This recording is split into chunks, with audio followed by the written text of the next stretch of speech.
বিজয় দিবস উপলক্ষে আলোচনা সভায় সম্মানিত সভাপতি, সাধারণ সম্পাদক, সদস্যবৃন্দ সকলের প্রতি আমি মোবারকবাদ জানাচ্ছি। আসলে আজকের আলোচনা সভার প্রধান আলোচ্য বিষয় হলো স্বাধীনতা সংগ্রাম। আপনারা এখানে সবাই আমার সমবয়সী। স্বাধীনতা সংগ্রাম তো একটা বড় ইতিহাস আমাদের দেশে।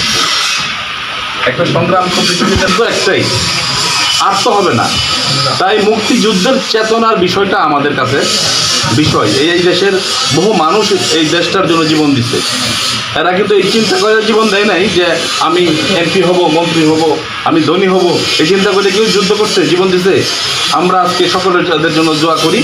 আর মুক্তিযুদ্ধ, দেশপ্রেম, এর বাইরে আমাদের কোনো কথা নাই, এর সাথে কোনো আপোষ নাই। এই দুইটা বিষয়ের কোনো আপোষ নাই। আমরা স্বাধীন দেশ। আজকের দিনে যদি পাকিস্তানি পতাকা কেউ উড়ায় থাকে, তাকে আমি ধিক জানাই, তাকে আমি তার ধিক্কার জানাই তাকে। এবং এইসব কাজ যদি হয়, আমি সরকারের কাছে দাবি করব, এইসব কাজ যারা করছেন এরা দুষ্কৃতিকারী। এই দুষ্কৃতিকারীদের বিচার হওয়া উচিত। কারণ আমাদের স্বাধীনতা কেউ এনে দেয় নাই। 47-এর পরে যে ভারত পাকিস্তানের যুদ্ধে যেভাবে